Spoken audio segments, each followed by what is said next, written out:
Mari kita buka Alkitab kita dari Kejadian pasal yang ke-34.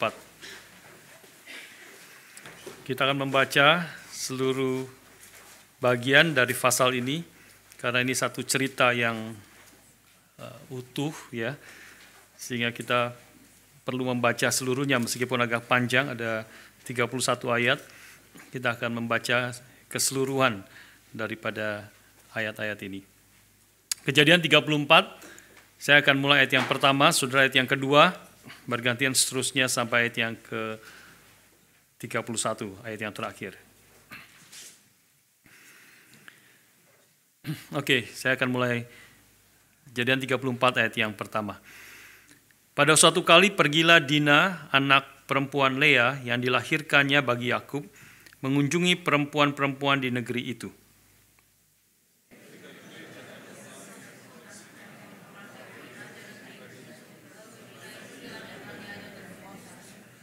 Tetapi terikatlah hatinya, hati Sikem ini, kepada Dina, anak Yakub.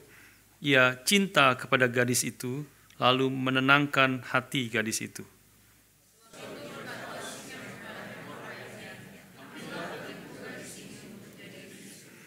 Kedengaranlah kepada Yakub bahwa Sikem mencemari Dina, tetapi anak-anaknya ada di padang menjaga ternaknya. Jadi Yakub mendiamkan soal itu sampai mereka pulang.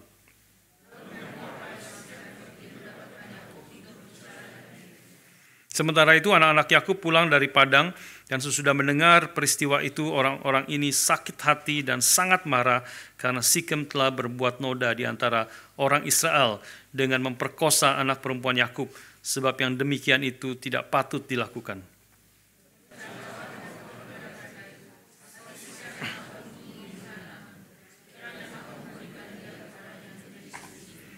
Dan biarlah kita mengambil, berikanlah gadis-gadis kamu kepada kami dan ambillah gadis-gadis kami.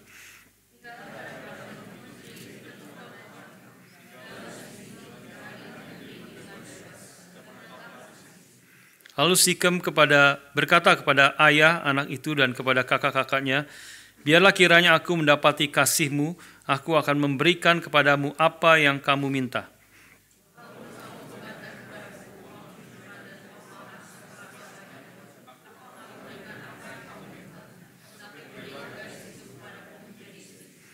Lalu anak-anak Yakub menjawab Sikem dan Hemor ayahnya dengan tipu muslihat, karena Sikem telah mencemari Dina adik mereka itu.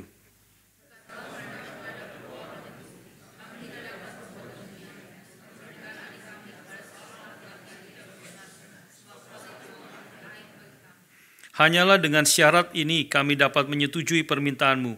Kamu harus sama seperti kami, yaitu setiap laki-laki di antara kamu harus disunat.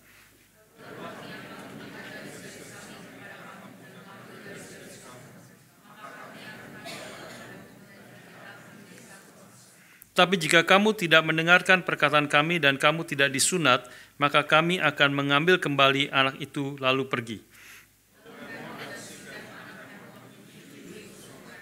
Dan orang muda itu tidak bertangguh melakukannya, sebab ia suka kepada anak Yakub. Lagi pula ia seorang yang paling dihormati di antara seluruh kaum keluarganya.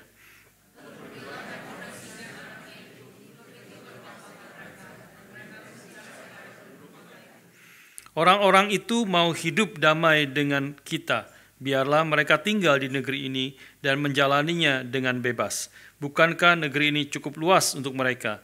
Maka kita dapat mengambil gadis-gadis mereka dan menjadi istri kita, dan kita dapat memberikan gadis-gadis kita kepada mereka.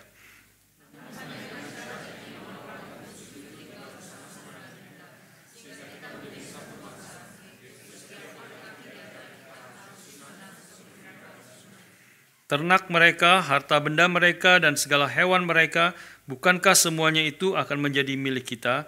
Hanya biarkanlah kita menyetujui permintaan mereka, sehingga mereka tetap tinggal pada kita.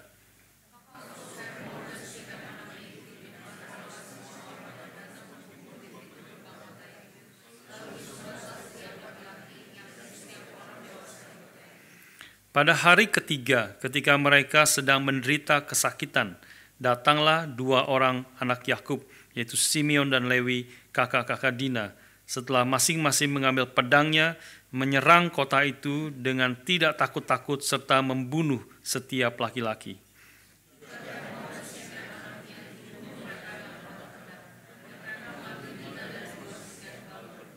Kemudian datanglah anak-anak Yakub merampasi orang-orang yang terbunuh itu, lalu menjarah kota itu karena adik mereka telah dicemari.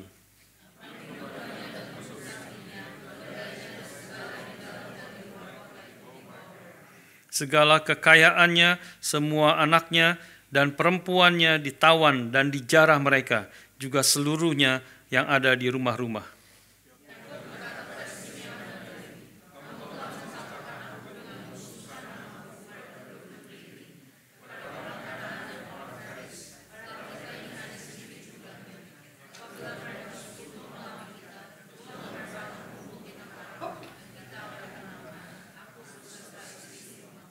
Tapi jawab mereka, mengapa adik kita diperlakukannya sebagai seorang perempuan sundal? Mari kita berdoa sekali lagi, mohon pimpinan Tuhan. Bapa di surga, kami sudah membaca firman-Mu, dan meskipun firman yang sangat sulit dan kami merasa sangat duniawi apa yang terjadi di dalam Kejadian 34 ini, tapi ini Kau telah memberikannya juga kepada kami di dalam Alkitab. Karena itu kami percaya Kau memiliki maksud dan kehendak untuk kami boleh mengerti apa yang Kau ingin nyatakan kepada kami, anak-anak-Mu, umat-Mu yang hidup di dalam dunia ini. Berkati, pimpinlah kami semua sehingga kami boleh mengerti isi hati Tuhan, dan Roh-Mu yang kudus yang memimpin dan memberkati hamba-Mu boleh dengan setia dan dengan urapan Roh-Mu yang kudus memberitakan kebenaran firman-Mu yang boleh mengajar, boleh menegur, boleh mendidik, boleh membangun kami di dalam kebenaran-Mu. Terima kasih Bapa, kami ingin menyerahkan untuk pemberitaan firman pada pagi hari ini. Berkati kami semua dan berikanlah firman-Mu bagi kami. Di dalam nama Tuhan kami Yesus Kristus kami bersyukur dan kami berdoa. Amin. Saudara sekalian, ini bagian yang kalau sudah tadi baca, tidak tahu apakah sudah syok membaca bagian ini. Ya, mulai dari bagian dari awal pertama langsung bicara tentang perkosaan, dan kemudian di dalamnya terjadi trik-trik, terjadi kekacauan di dalamnya, terjadi pembunuhan besar-besaran yang terjadi di dalam pasal yang kita baca ini. Sehingga waktu kita baca mungkin kita bisa bertanya, muncul pertanyaan, mengapa cerita yang sangat kejam ini seperti cerita apa yang terjadi, berita seperti berita di koran, di televisi, ya, pembunuhan dan kekejaman yang terjadi. Kok bisa cerita ini ada di dalam Alkitab? Ya, nggak salah cerita seperti ini ada di dalam Alkitab.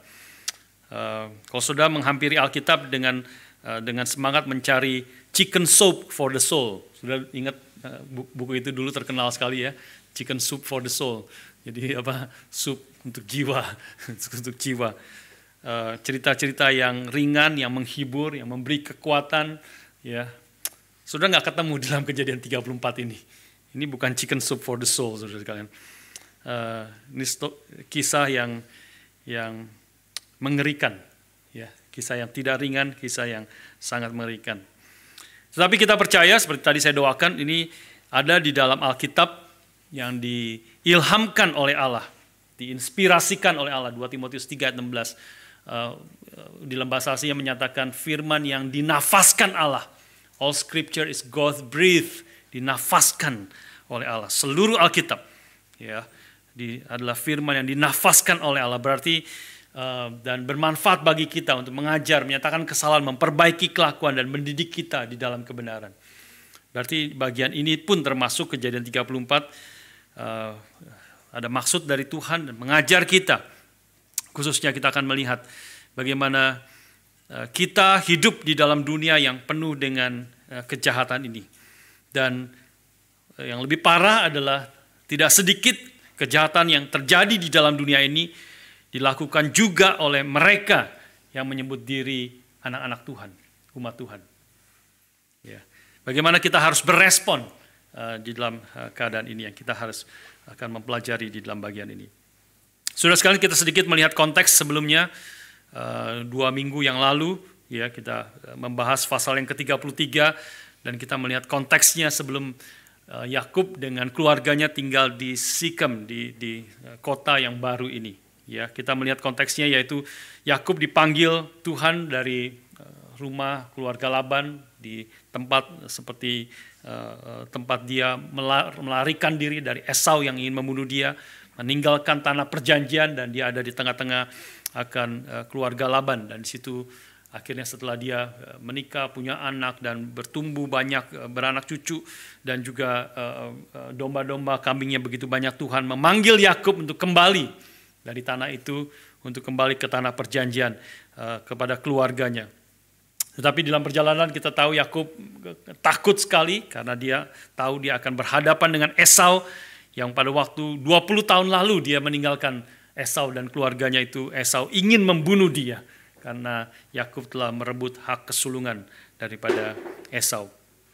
Tapi kita juga mengerti akhirnya di dalam pergumulan itu, dalam ketakutan itu, Yakub akhirnya menerima berkat anugerah Tuhan yang besar melalui pergumulan dia di Penil. Ya, Tuhan memberkati dia, Tuhan mengubah nama Yakub menjadi Israel. Karena engkau telah bergumul dengan manusia sebelumnya dengan taktik, dengan caranya sendiri, dengan kekuatannya sendiri, dan dia menang seolah-olah banyak kemenangan di dalam pergumulan dengan manusia, tetapi sekarang dia bergumul dengan Allah. Dan Tuhan katakan dia juga menang, tapi menang bukan dengan kekuatan dia, justru menang dengan ketidakberdayaan dia. Dia terpukul, terpelecok kakinya, kekuatan dia sekarang tidak ada lagi, tetapi dia tetap pegang Tuhan dan berkata, aku tidak akan melepaskan engkau pergi, kecuali engkau memberkati aku. Dan dia mengaku namanya Yakub, memang dia seorang Yakub yang selama ini berjuang dengan kekuatannya sendiri, tetapi sekarang dia bersandar kepada Tuhan dan hanya bergantung kepada Tuhan, dan menyadari berkat, pertolongan, penyertaan Tuhan itulah yang dia perlukan lebih daripada segala sesuatu, bahkan lebih penting daripada hidupnya sendiri. Dia bahkan rela mati ketika dia mengatakan, biarkan aku tidak akan melepaskan kau pergi, kecuali engkau memberkati aku. Itu menyatakan dia bahkan rela mati, karena kalau fajar sudah menyingsing dan dia melihat wajah Tuhan, maka dia akan mati. Tidak ada orang yang bisa melihat wajah Tuhan dan tetap hidup. Tapi Tuhan menyatakan anugerahnya kepada Yakub dan memberkati Yakub di situ. Dan dia menjadi Israel, menjadi orang yang bergumul, bersandar, bergantung kepada Tuhan di dalam kelemahannya. Dan dia juga di situ justru dia mendapatkan kekuatan dan kemenangan di dalam Tuhan. Saudara sekalian, setelah itu dia akhirnya bertemu dengan Esau, dan ternyata Tuhan memimpin juga pertemuan itu. Esau yang tadi dia ditakuti untuk membunuh dia, datang dengan 400 orang-orangnya, ternyata menyambut dia dengan sukacita, memeluk dia, mencium dia, dan mereka bertangis-tangisan, menyerpaskan rindu. 20 tahun mereka sudah tidak bertemu, dan Esau menyebut Yakub sebagai saudaranya, saudaraku, my brother. Ya, Yakub menyebut Esau sebagai tuanku, tuanku. Dia sudah begitu ketakutan dengan membawa segala persembahan kepada Esau. Tetapi Esau berkata, aku sudah punya begitu banyak, my brother. Tidak perlu engkau memberikan semua ini. Dan dia akhirnya ada terjadi rekonsiliasi di situ. Dan kita pikir setelah itu Yakub akan kembali bersama-sama dengan Esau, atau paling tidak Esau memang ke tempat lain, dia kembali ke tanah perjanjian, dan khususnya ke tempat di mana Tuhan memanggil dia untuk datang ke Bethel. Ya, kita pikir dia akan ke situ, tetapi pasal 33 kita bahas dia ternyata bukannya menuju Bethel yang ada di selatan, dari Penil itu ke selatan, seharusnya Bethel itu ada di selatan, tapi dia bergerak ke barat, dan dia menuju Sikem. Sikem itu nama kota sekaligus nama orang, seperti pangerannya ya, atau orang anak daripada pejabat yang penguasa paling kuat di situ. Nama kotanya juga Sikem di situ. Dan Sikem hanya kira-kira 30 km ya dari Bethel, tetapi sebenarnya dia menuju ke Sikem itu menunjukkan akan ketaatan hati Yakub yang setengah hati. Ya, dia tidak sepenuhnya taat. Kemungkinan dia ke Sikem karena tempat yang bagus, karena kenyamanan yang ada, karena janji ekonomi, dan dia bisa membangun di situ, membeli tempat dan sebagainya, dan bisa berkembang biak kembali di situ, dan segala sesuatu yang mungkin daya tarik yang ada di kota itu, kota yang mungkin juga subur dan sebagainya. Tetapi ini menunjukkan akan hati Yakub yang tidak sepenuhnya taat kepada Tuhan. Sehingga kita boleh belajar di situ, almost obedience is not enough. Ya, obedience yang setengah hati. Ya, seperti sudah mungkin pernah dengar kalimat mengatakan almost right is not right. Ya, almost right is not right. Sudah mungkin pernah juga dengar ilustrasi ini ya. Sebagian pernah dengar mungkin seorang ibu yang punya teman juga ibu lain yang sedang ulang tahun dia, tapi dia tahu temannya ini sedang ulang tahun, dan tapi juga sedang bergumul dengan relasinya dengan suaminya. Ya, maka dia memberikan hadiah, memberikan kartu di dalamnya, dan ini by the way ilustrasi ya saudara sekalian. Saya rasa bukan cerita beneran, tapi ini satu ilustrasi. Dan kemudian dituliskan di dalam kata-kata setelah ucapan selamat itu, dia ingin menguatkan akan temannya itu dengan memberikan ayat, ya, supposed to be ayat dari 1 Yohanes 4 ayat 18 yang mengatakan di dalam kasih tidak ada ketakutan, kasih yang sempurna melenyapkan ketakutan. Itu adalah dalam 1 Yohanes 4 ayat 18. Dia tapi tulis instead of 1 Yohanes 4 ayat 18, dia somehow salah, lupa atau kelupaan, dia satunya itu hilang. Jadi cuma tulisannya Yohanes 4 ayat 18. Temannya baca Yohanes 4 ayat 18. Kamu telah punya 5 suami dan yang ada padamu bukanlah suamimu. Saudara sekalian. Jadi bahaya sekali ya saudara sekalian. Almost right is not right. Ya, menjadi problem yang besar. Saudara sekalian, inilah yang terjadi kepada Yakub. Ya, Yakub sepertinya Tuhan sudah pimpin, baru Tuhan pimpin begitu banyak berkat, dan dia berjalan melanjutkan perjalanannya. Kita pikir waktu dalam perjalanan itu dia akan ke Bethel. Ternyata dia pergi ke tempat lain, ke Sikem. Ya, ini membelokkan hatinya dari ketaatan total kepada Tuhan. Francis Schaeffer mengatakan, if Christ is not the Lord of all, He is not the Lord at all. Ya, kalau Kristus bukanlah Tuhan atas seluruh hidupmu, seluruh hatimu terutama, maka dia bukanlah Tuhan sama sekali di dalam hidupmu. Nah, Tuhan menginginkan kita satu ketaatan yang total kepada Dia. Bukan berarti kita bisa sempurna, kita tahu kita tidak sempurna. Kita sering gagal dalam mentaati Tuhan. Tapi Tuhan menginginkan kita, hati kita sepenuhnya diserahkan kepada Tuhan. Dan kalau di dalam perjalanannya, langkah-langkah perjalanan kita ada kegagalan, ada dosa di dalamnya, Tuhan akan tarik kita kembali. Tuhan akan ingatkan kita kembali. Sepanjang kita hatinya ingin benar-benar dipersembahkan, taat kepada Tuhan di dalam hidup kita.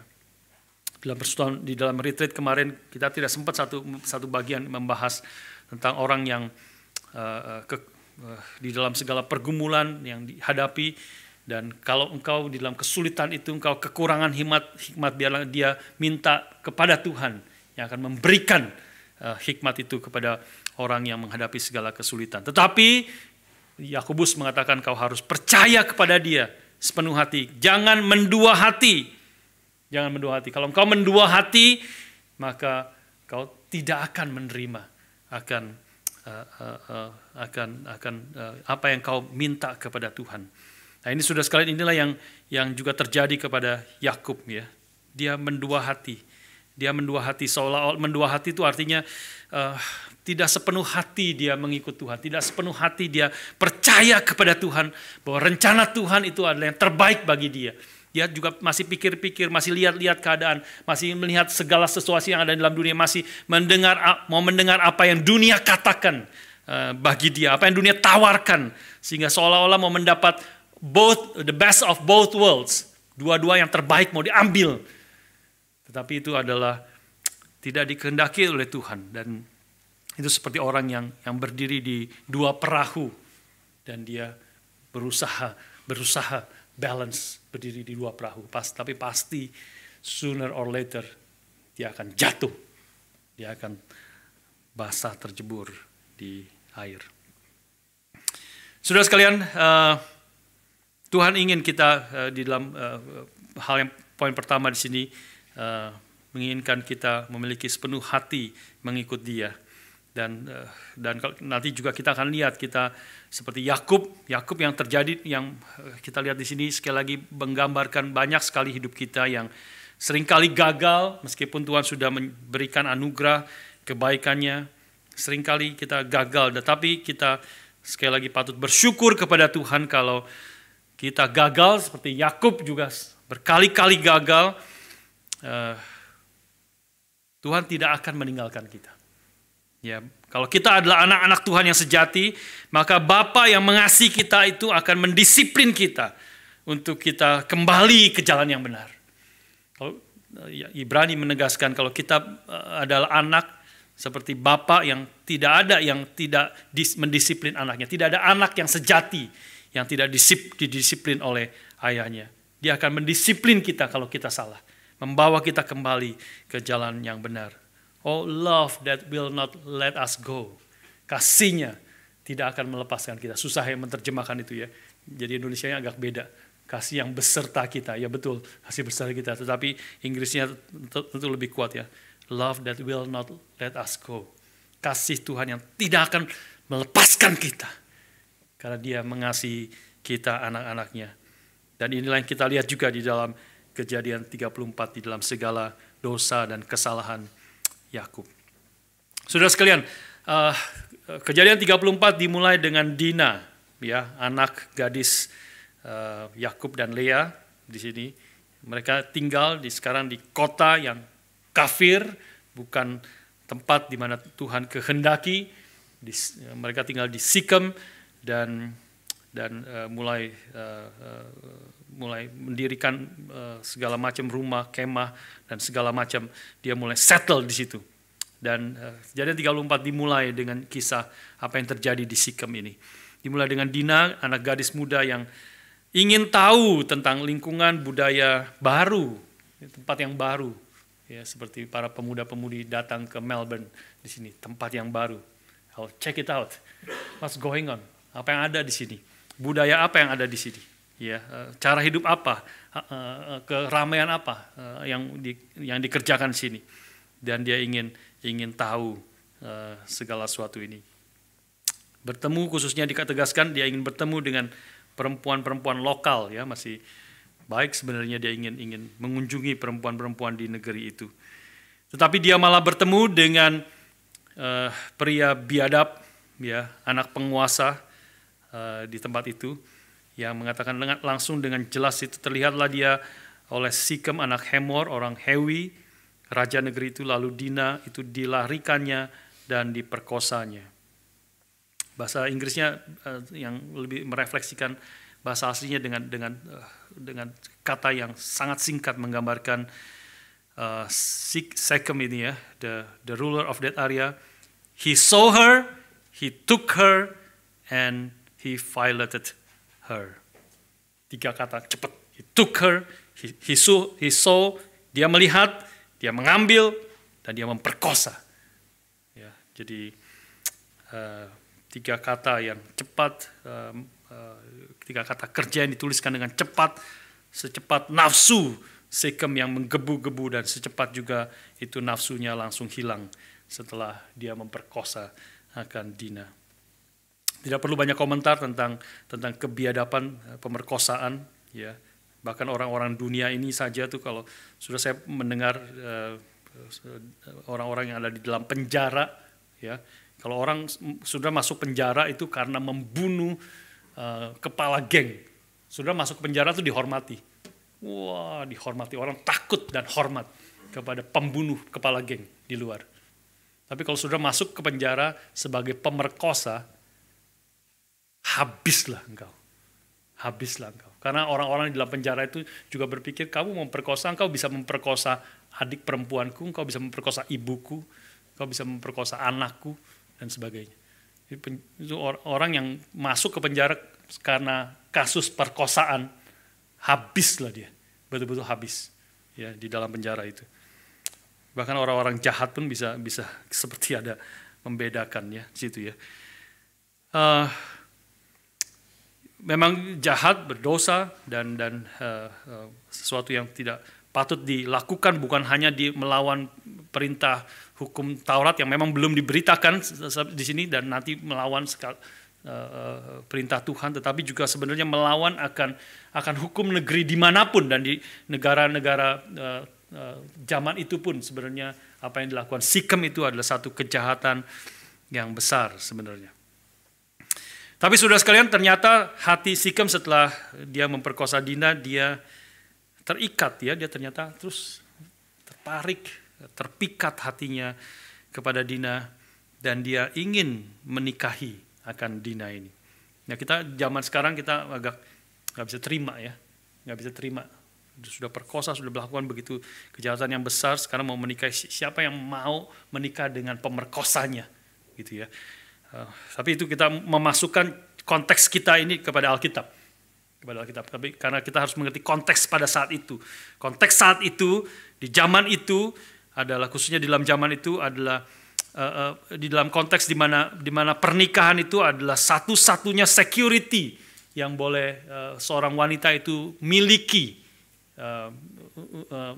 Rasa aman, dilindungi dan menjadi bagian daripada keluarga yang sah begitu. Itu satu-satunya security yang dimiliki oleh perempuan.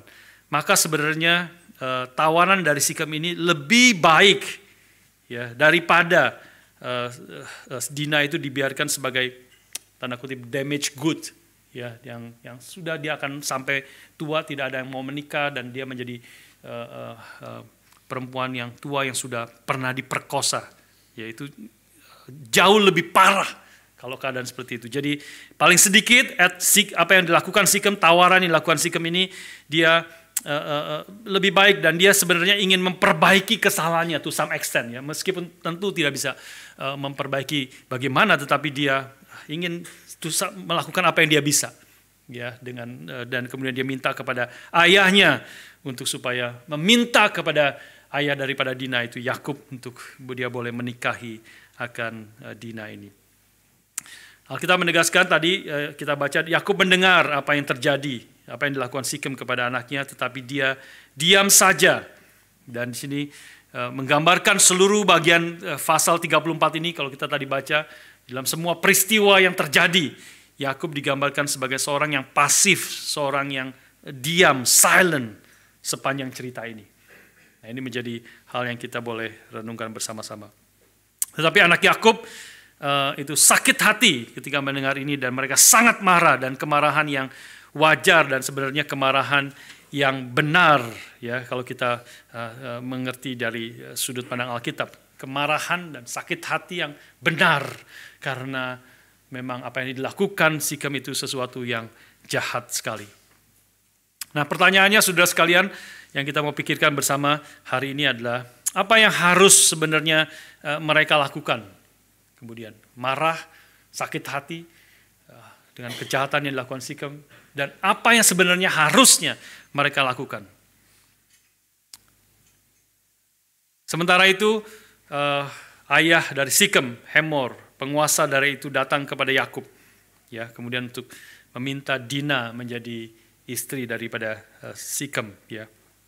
Dan lebih daripada itu, sebenarnya Hamor, ayah daripada Sikem itu, menawarkan supaya keluarga Yakub dan seluruh pasukan yang dia bawa itu menjadi satu komunitas dengan mereka, dengan bangsa Sikem ini. Ayat 8 dan 10 yang tadi kita baca ya. Ketika Hamor berbicara kepada mereka,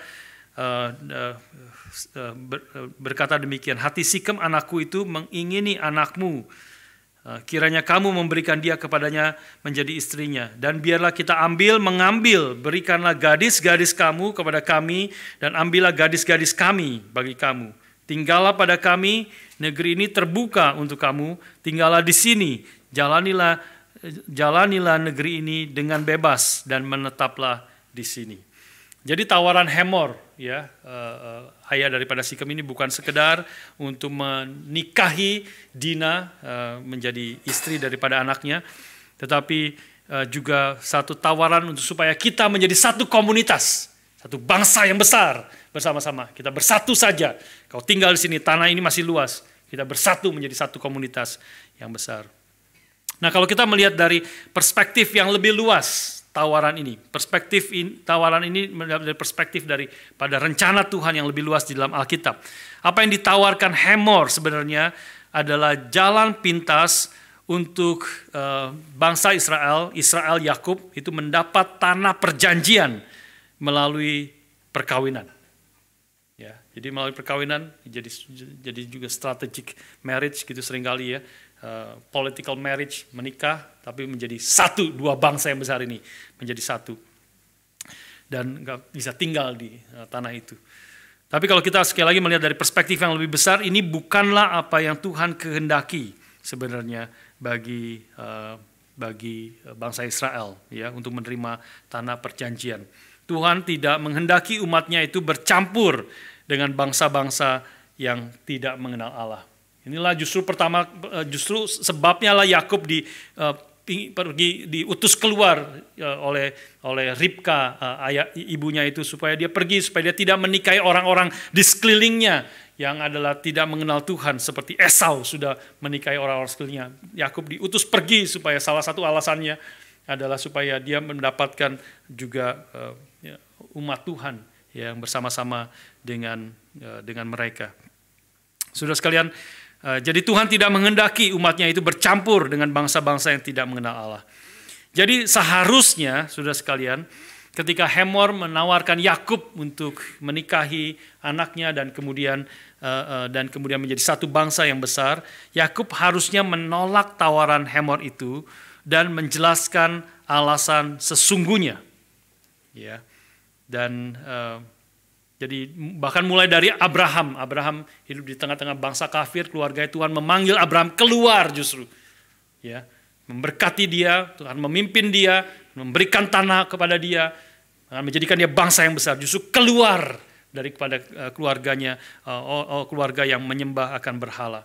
Dan di dalam proses Yakub harusnya menjelaskan akan peristiwa dan apa yang Tuhan kehendaki di dalam kehidupan kakek dia Abraham dan juga ayahnya Ishak, dan sekarang kepada dirinya Yakub, bagaimana Tuhan memimpin mereka. Tuhan akan memberikan menjadikan mereka bangsa yang besar dan akan memberikan tanah perjanjian, tetapi bukan dengan bercampur dengan bangsa-bangsa lain, tetapi sesuai dengan janji Tuhan akan memberikan sebagai anugerah Tuhan kepada bangsanya.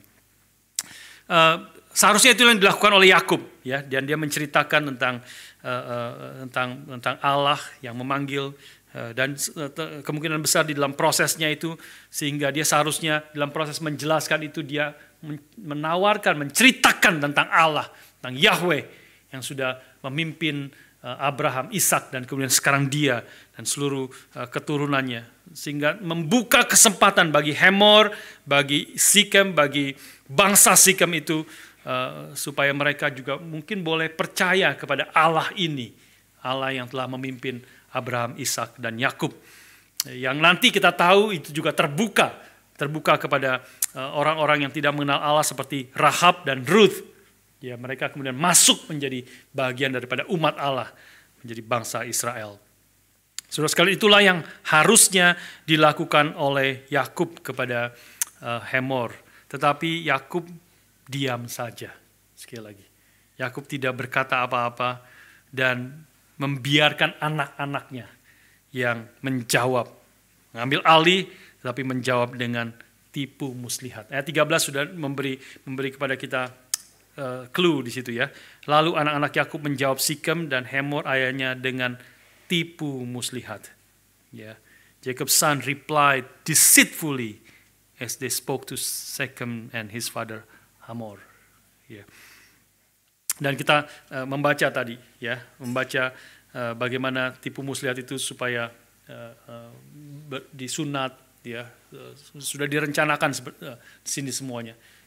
Supaya mereka harus bersunat terlebih dahulu. Meskipun kalimat yang pertama itu seperti benar, ya, seperti benar. Kami tidak dapat berbuat demikian, memberikan adik kami kepada seorang laki-laki yang tidak bersunat, sebab hal itu aib bagi kami. Itu sebenarnya satu prinsip yang benar, tetapi sekarang dipakai dengan tipu muslihat secara deceitfully untuk mereka. Kalau mereka setuju, mereka sunat, dan eventually mereka akan setuju. Dan pada hari ketiga ketika mereka sedang kesakitan, sudah bisa bayangkan sendiri, ya, saya tidak tahu juga kesakitan waktu masih disunat, masih bengkak dan sebagainya, masih susah untuk berjalan pun masih susah, maka saat itulah diserang oleh anak-anak Yakub, habiskan dan dibunuh semua laki-laki daripada kota Sikem itu. Sudah sekalian, lebih parah lagi yang dilakukan oleh anak-anak Yakub ini adalah mereka memakai simbol agama. Bukan hanya mereka menipu orang-orang Sikem ini, tetapi mereka memakai simbol agama untuk menipu akan orang-orang Sikem ini, Hamor dan anak-anaknya. Ya, kenapa saya katakan simbol agama? Karena sunat itu. Sunat adalah simbol agama Yahudi, simbol tanda daripada umat Tuhan, tanda perjanjian antara Allah dengan umatnya yang dimulai dengan Abraham di dalam Kejadian pasal 17. Itu sudah dimulai, Tuhanlah yang memberikan, biarlah engkau sekarang Abraham dengan semua yang ada dalam keluargamu disunat hari ini menjadi tanda perjanjian bahwa engkau adalah umatku dan aku adalah Allah daripada mereka. Saudara sekalian, tetapi tanda ini sekarang, tanda yang sakral, yang penting ini dipakai oleh anak-anak Yakub untuk memanipulasi orang-orang Sikem. Ya. Dengan kata lain, mereka menawarkan orang-orang Sikem itu untuk menjadi satu dengan umat Tuhan. Oke, kami setuju seperti usulanmu, ya, tetapi dengan satu syarat, engkau harus disunat, seluruh laki-laki harus disunat. Mereka menawarkan, mereka seperti setuju untuk menjadi satu umat dengan mereka, bukan dengan kondisi yang ditandai dengan sunat. Artinya seharusnya mereka seperti tadi saya katakan, Yakub harusnya menceritakan tentang iman, tentang Allah yang telah memanggil Abraham dan memberikan tanda sunat itu. Sunat itu sendiri tidak ada salahnya, sunat itu sendiri tanda yang sakral, tetapi tentu harus mereka percaya, beriman kepada Tuhan, mengenal siapa Allah yang telah memimpin Abraham, Ishak dan Yakub. Dan sekarang mungkin kondisi iman itu, kondisi percaya kepada Tuhan boleh kemudian ditandai dengan sunat. Tetapi sekarang mereka balik itu. Mereka tanda eksternal sunat itu, ya, mereka harus lakukan tanpa peduli apakah orang Sikem itu adalah orang-orang yang percaya kepada Tuhan. Nah, ini menjadi sesuatu manipulasi yang besar dan yang jahat daripada anak-anak Yakub. Bagaimana mereka memakai hal agama, ritual agama, ritual iman, kepercayaan, tetapi melakukan ritual itu tanpa ada kontennya, tanpa ada iman, kepercayaan kepada Tuhan, dan hanya melakukan sesuatu yang di luarnya saja. Tentu itu menjadi bahaya bagi kita juga, saudara sekalian, bukan, menjadi peringatan bagi gereja Tuhan yang kita kadang-kadang hanya concern kepada hal-hal yang bersifat luarnya tanpa memperhatikan apa yang menjadi inti iman, kepercayaan, pengenalan akan Tuhan. Itu menjadi sesuatu yang berbahaya sekali.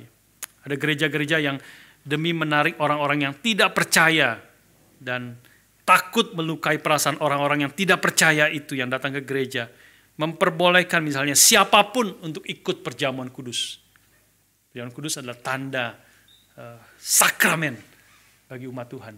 Tetapi memperbolehkan siapapun datang silakan memperbolehkan tanpa menegaskan, hanya mereka yang percaya, mereka yang sudah beriman, mereka yang sudah mengakui iman mereka di hadapan umum yang boleh mengambil tanda ini, tanda perjanjian daripada umat Tuhan dengan Tuhan. Kemarin di dalam retreat pemuda, ada satu pemuda yang bertanya,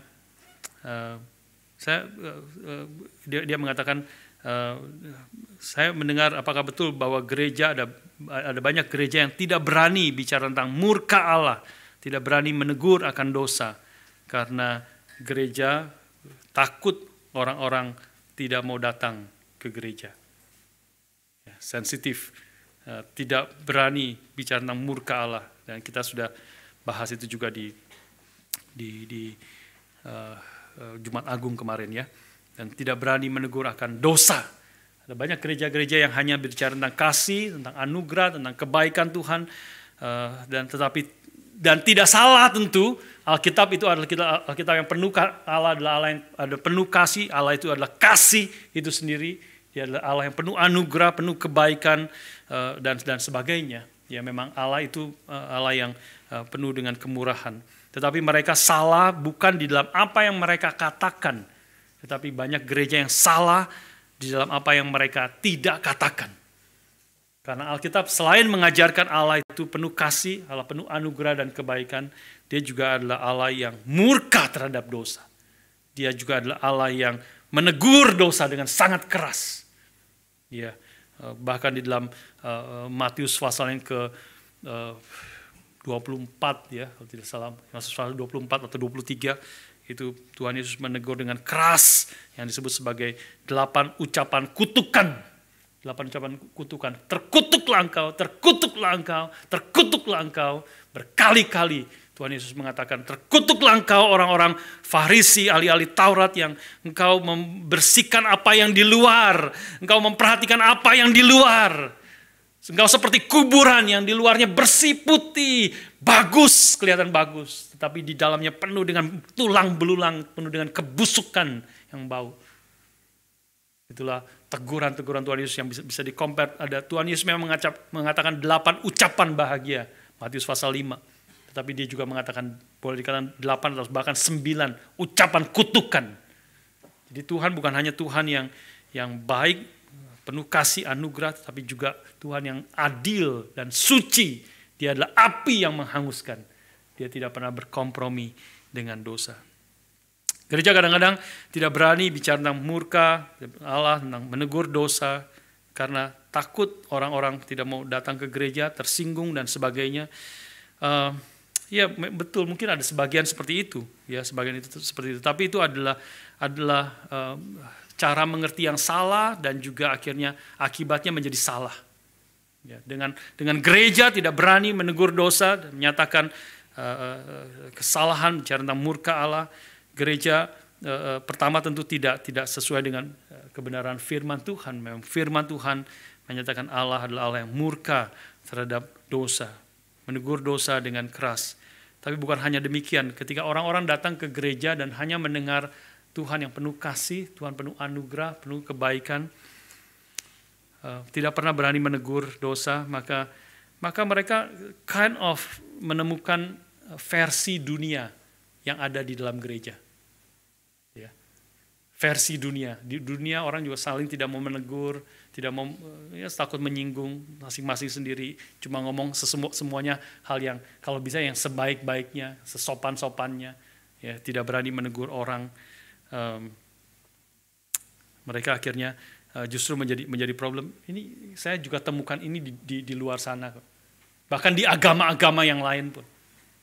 Ya, saya menemukan itu, sehingga mereka tidak menemukan keunikan. Justru umat Tuhan tidak ada keunikannya, tidak ada keberanian menegur dosa, dan itu menjadi sesuatu yang justru mereka mulai meninggalkan akan gereja Tuhan, karena mereka merasa gereja mengikuti cara berpikir daripada dunia ini. Ya, ini yang kita boleh juga berhati-hati bagi kita sekalian, ya, bahwa kita hanya mementingkan hal-hal yang bersifat luar, ya, hal-hal yang bahkan dengan memakai nama agama, memakai nama Tuhan, kita kehilangan kemudian inti daripada iman itu sendiri. Saudara sekalian, kita melihat juga di sini apa yang dilakukan keluarga daripada Yakub, anak-anak Yakub, kontradiksi dan kemunafikan yang ketika mereka membunuh orang-orang Sikem dan menjarah orang-orang yang sudah mati. Ya, mereka benar sekali, mereka marah, mereka mengatakan bahwa adik mereka telah diperkosa, melakukan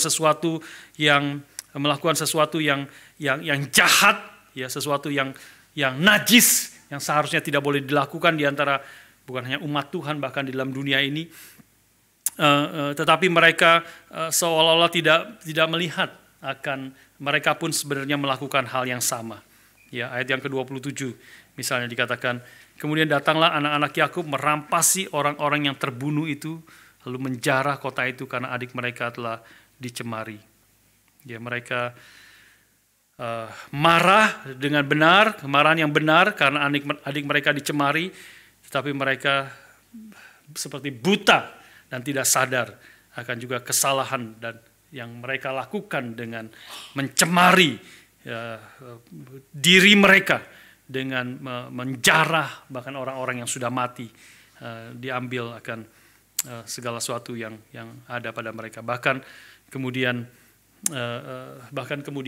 juga mereka mengambil anak-anak dan perempuan-perempuan daripada bangsa Sikem itu sendiri, ditawan, dijarah mereka. Mereka seperti ini melakukan kejahatan yang bahkan lebih besar. Betul, yang dilakukan Sikem adalah kejahatan dengan memperkosakan adik mereka. Tetapi sekarang mereka mengambil bukan satu, tetapi semua akan perempuan di kota Sikem itu. Untuk tidak tahu diambil menjadi budak mereka dan sebagainya. Ini menjadi kejahatan yang bahkan berlipat-lipat ganda dari apa yang dilakukan oleh orang-orang Sikem kepada mereka. Saudara sekalian, kembali ke pertanyaan, bagaimana respons Yakub di sini?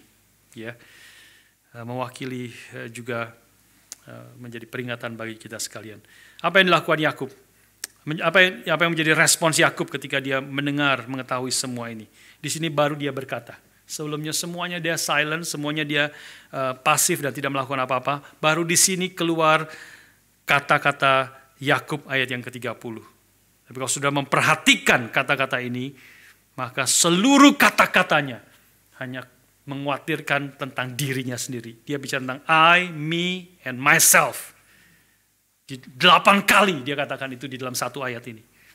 Sudah melihat ayat yang ke-30. Yakub berkata kepada Simeon dan Lewi, kamu telah mencelakakan aku dengan membusukkan namaku kepada penduduk negeri ini, kepada orang-orang Kanaan, kepada orang-orang Feris.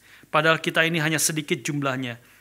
Apabila mereka bersekutu melawan kita, tentulah mereka akan memukul kita kalah dan kita akan dipunahkan, aku beserta seisi rumahku. Ya, di dalam bahasa Inggrisnya lebih jelas itu. You have brought trouble on me by making me a stench to the Canaanites and Perizzites, the people living in this land. We are few in number, and if they join forces against me and attack me and my household, will be destroyed. 8 kali bicara hanya tentang dirinya sendiri. Saudara sekalian, tidak ada keluar dari Yakub mengkondem apa yang dilakukan oleh anak-anak mereka, anak-anak dia. Tetapi dia hanya bicara tentang takut akibatnya yang terjadi, tentang apa yang dilakukan anak-anaknya itu. Jadi dari kalimat ini dengan kata lain, Yakub hanya menegur anak-anaknya karena mereka melakukan tactical blunder. Ya, tindakan blunder, seharusnya tidak begitu. Ya, tactical blunder, secara taktik saja salah kamu melakukan itu. Tapi dia tidak pernah menegur anak-anaknya karena mereka telah berdosa melawan Allah yang kudus. Tidak ada keluar dari mulut Yakub di situ. Ini juga hal yang saya sering dengar, ya, di antara juga hamba-hamba Tuhan, bahkan pendeta-pendeta, waktu bicara tentang pelayanan, tentang perkembangan pelayanan, seringkali bukan bicara tentang apa yang Tuhan kehendaki, bukan bicara tentang apa yang menjadi rencana Tuhan bagi umatnya, tapi bicara tentang taktik apa yang paling tepat. Dan kalau gagal, kamu setelah melakukan kesalahan, tactical blunder, kebodohan, tapi bukan berkaitan bergumul dengan apa yang Tuhan kehendaki, dan hati yang bergumul dengan kehendak dan rencana Tuhan, dengan karakter Tuhan yang kudus dan suci itu. Itu menjadi problem di dalam hidup anak-anak Tuhan. Saudara sekalian, kita lihat di sini, meski Yakub itu sudah diubah namanya menjadi Israel, tetapi masih banyak karakter Yakub yang lama. Itu yang masih ada di dalam hidup Yakub. Tapi sekali lagi, kisah ini ditulis untuk menyatakan kepada kita kasih Tuhan sekali lagi yang begitu besar bagi Yakub dan bagi anak-anaknya. Di tengah segala dosa, kelemahan, kebodohan yang dilakukan Yakub dan anak-anaknya, kita bersyukur kepada Tuhan bahwa Allah belum selesai dengan Yakub. Belum selesai. Tuhan akan panggil Yakub kembali ke Betel. Nanti minggu depan kita akan membahas mulai pasal 35 ayat yang pertama. Allah berfirman kepada Yakub, bersiaplah, pergilah ke Betel. Jadi Tuhan tetap berkata kepada Yakub. Pasal 34 tidak ada Tuhan di situ. Seolah-olah dalam pengertian Tuhan tidak dicatat di situ, Tuhan tidak berfirman di situ. Bahkan Yakub pun diam, silent. Dan ketika dia membuka ke mulutnya, dia hanya bicara tentang aku, tentang keluarga, tentang kerugianku yang dilakukan.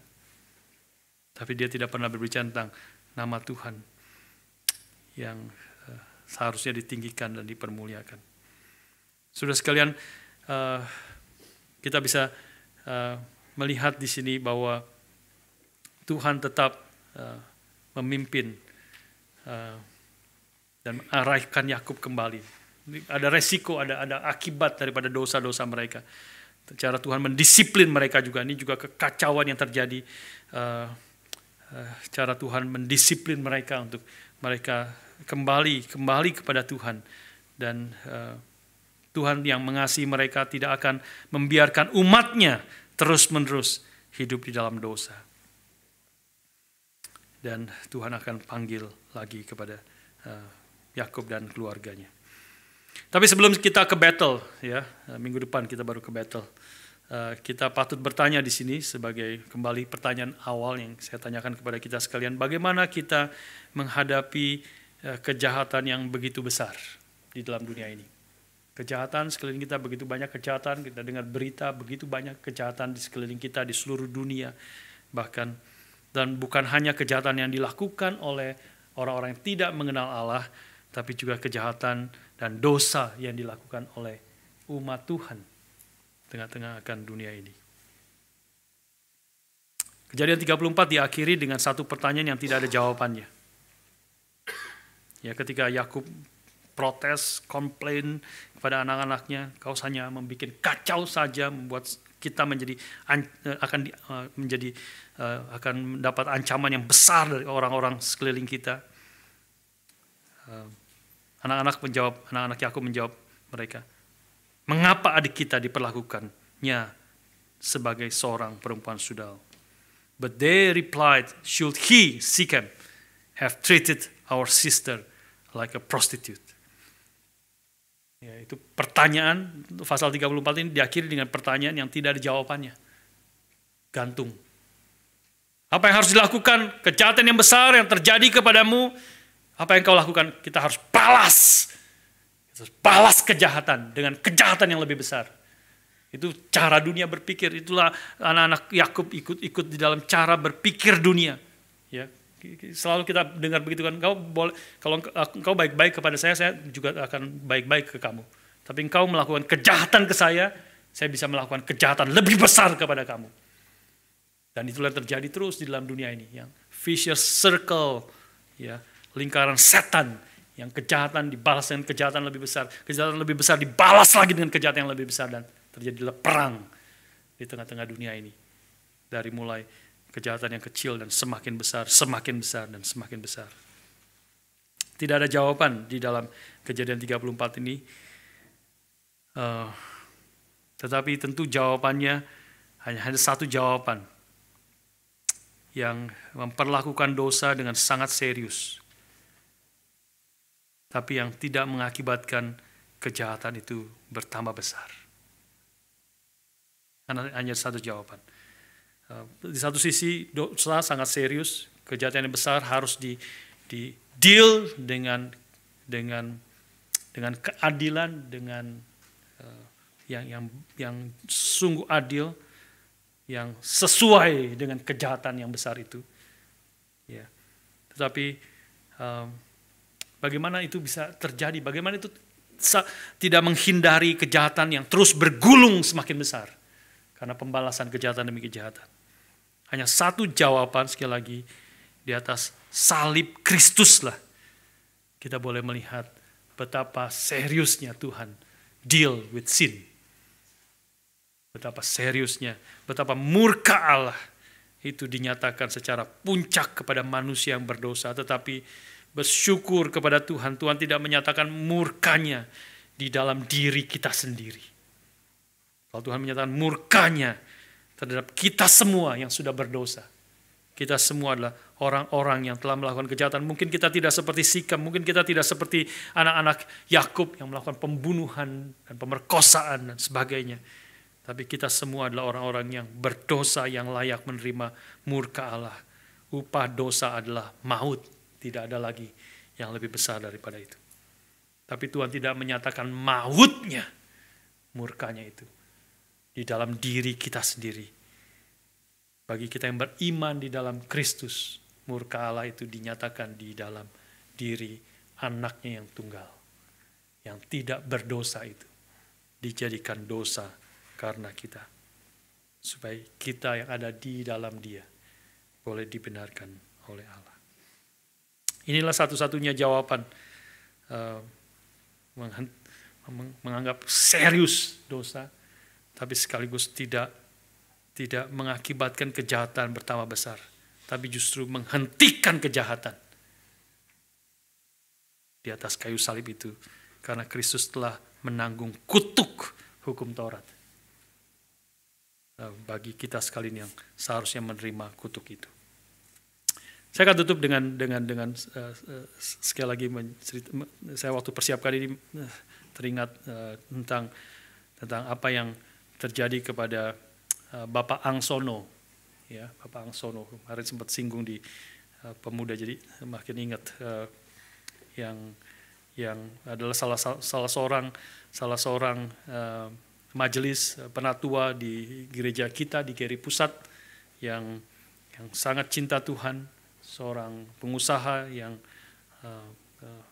hidup menjadi berkat yang besar bagi banyak orang, menjadi penatua yang dihormati, sangat dihormati di gereja, dan hidup di dalam tentu tidak sempurna, tetapi di dalam kebenaran.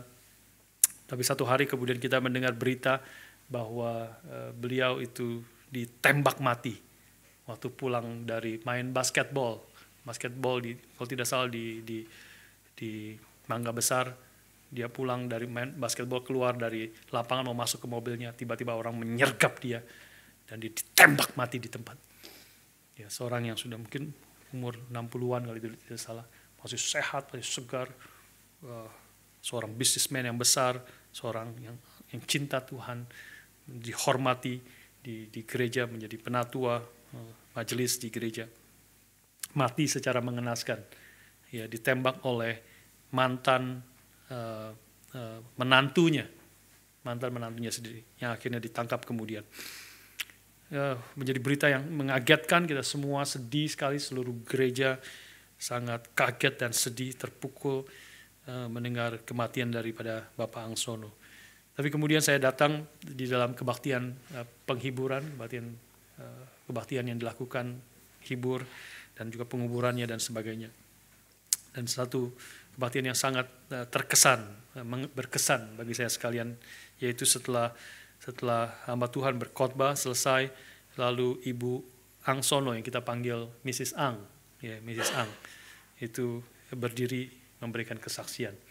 Dan salah satu kalimat yang sangat berkesan, beliau katakan, biarlah saya katakan hari ini, Bapak Ang sudah meninggal, saya mau katakan biarlah kejahatan berhenti. Biarlah kejahatan stop sampai di sini. Ya. Engkau bisa merebut, mematikan tubuh daripada Bapak Ang, tetapi saya percaya penuh dia sudah ada di dalam Tuhan, bersama-sama berbahagia dengan juru selamat yang dia sangat kasihi itu. Biarlah karena itu, meskipun kau bisa membunuh tubuhnya, tidak ada orang yang bisa membunuh jiwanya dan rohnya yang sekarang bersukacita bersama-sama dengan Tuhan. Karena itu saya katakan kejahatan berhenti di sini. Saudara sekalian, itulah yang dikerjakan oleh Kristus. Itulah yang dikerjakan oleh Kristus yang menanggung kejahatan manusia, menanggung dosa saudara dan saya, menanggung murka Allah yang besar terhadap manusia berdosa. Di atas kayu salib, dia anak tunggal yang tidak pernah sedetik pun ditinggalkan oleh Bapa. Hari itu dia harus berseru, my God, why hast thou forsaken me? Allahku, Allahku, mengapa engkau meninggalkan aku? Itulah teriakan orang-orang yang akan menerima murka Allah selama-lamanya di surga yang tidak ada di dalam Kristus. Tuhan menyatakan inilah murka Allah yang besar. Penderitaan fisik yang begitu mengerikan dan puncaknya adalah ditinggalkan Allah. Tapi dia bukan orang berdosa. Dia adalah yang kudus dari Allah itu. Sehingga hanya sebentar saja dia ditinggalkan oleh Bapa di surga. Tetapi melalui kematiannya, kejahatan biarlah boleh berhenti. Kejahatan, semua kejahatan orang-orang yang ada yang beriman dalam Kristus dipakukan di atas kayu salib. Kejahatan berhenti sekarang. Melalui salib Kristus yang menanggung murka saudara dan saya. Biarlah kita semua sekali lagi dikuatkan iman pada Tuhan dan tahu, percaya hanya Tuhan dan jalannya dan karyanya yang boleh menyelamatkan kita, yang boleh menghentikan akan segala kejahatan ini tanpa berkompromi dengan kejahatan itu. Kejahatan harus dihukum dengan keras, tetapi sekaligus kasih Tuhan, anugerahnya, kebaikannya dinyatakan bagi kita yang ada di dalam Kristus. Sehingga tidak ada lagi penghukuman bagi mereka yang ada di dalam Kristus. Biar kita bersyukur, kita memuji Tuhan untuk kebaikannya itu, dan hidup kita boleh menyatakan hidup yang menyatakan akan keadilan Allah, kesucian Allah, sekaligus kasih dan anugerahnya kepada orang-orang di sekeliling kita. Mari kita berdoa. Bapa, terima kasih. Bapa, terima kasih. Bapa di dalam surga, puji terima kasih. Bapa di surga, kami sekali lagi berterima kasih, bersyukur kepada Tuhan untuk kebaikan, anugerah-Mu, dan untuk Yesus Kristus yang telah menanggung murka Allah terhadap manusia yang berdosa. Kami bersyukur hidup kami ada di dalam Kristus, tersembunyi di dalam Kristus. Tuhan, berikan iman kami, terus hati yang bersandar kepada Tuhan, bergantung kepada Tuhan, dan mengutamakan Tuhan di dalam seluruh hidup kami. Karena bagi kami ada di dalam Kristus, yang beriman di dalam Kristus, maka hidup kami bukanlah kami lagi, tapi Kristus yang hidup di dalam kami. Biarlah kami boleh hidup dengan iman di dalam Anak Allah yang telah mengasihi kami dan menyerahkan nyawanya bagi kami. Tolong kami untuk hidup setia, melakukan kehendak-Mu, dan hidup juga menjadi berkat kepada orang-orang di sekeliling kami, sebagaimana Engkau telah memberkati, memimpin, dan menyelamatkan kami. Kami bersyukur dan berdoa dalam nama Tuhan kami Yesus Kristus, penebus dan juru selamat kami yang hidup. Amin.